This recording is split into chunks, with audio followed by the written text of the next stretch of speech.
blokade dari es ini, sehingga kemudian ketika mendapatkan rangsangan dingin terblokade, jadinya itu nggak sampai ke sistem saraf pusat, hanya diblok sampai sistem saraf spinal nggak sampai ke otak.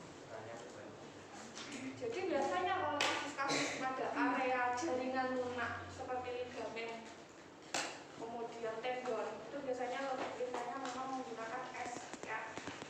Beda sprain atau osleo ataupun ACL, sini kita berikannya ke es karena memang lebih akan cepat memblokade ya. Kemudian ES, electrical stimulation, kemudian dilakukan kasifrom, ini menggunakan pendulum exercise, pasti pendulum exercise sudah ya, latihan dasar.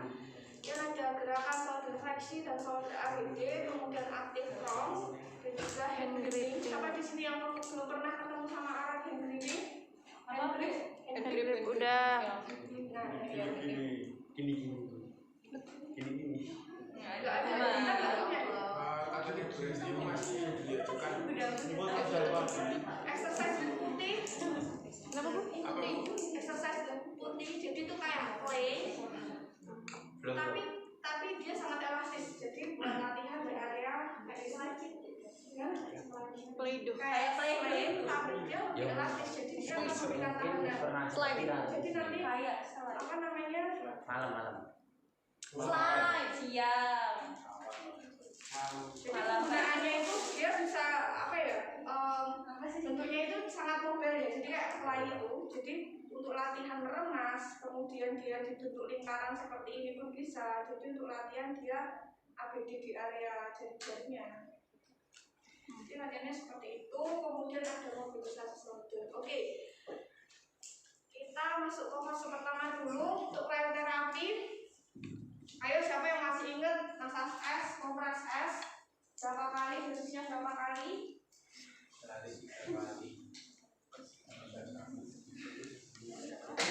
Dan lupa Bu. Cryoterapi ini bisa menggunakan apa? Selain kompres es dan es. Selain itu? Selain itu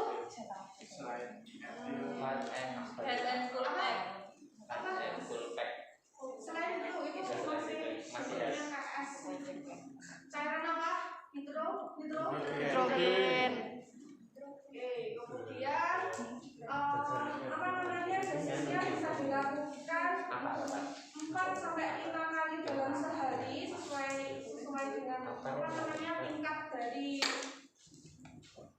dibutuhkannya si pasien ini ya. Kalau memang masih sangat medis sekali, itu bisa dilakukan kompres es ini sampai nyerinya dari dihentikan atau bisa 5-10 menit dengan indikasi dinginnya itu kurang lebih 10-15 derajat. Kemudian bisa diulangi lagi per 3 jam sekali. Kalau memang keluhannya udah diminumin analgezik, tapi nyerinya masih sangat hebat. Jadi detik ini dikasih dengan 10-15 derajat, kemudian 5-10 menit dikompres.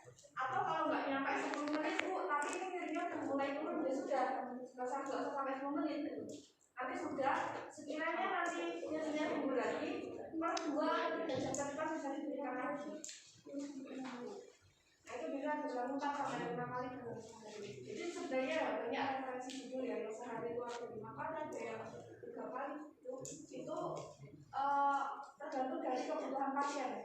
Karena ada pasien, kalau pasiennya itu atlet, yang mana otot itu sudah terstimulasi untuk mendapatkan rangsangan-rangsangan yang tekanan ya, seperti suhu ekstrim, kemudian tekanan dari beban, tekanan dari ketahanan latihan. Jadi ketika mendapatkan es itu ada yang adaptasinya itu bisa betah, tidak sakit. Tapi bagi kalian yang misal nggak pernah olahraga sama sekali, kena dingin pun alergi, otomatis kan kompres es dinginnya pasti sangat sensitif kan, hipersensitif. Nah, kembali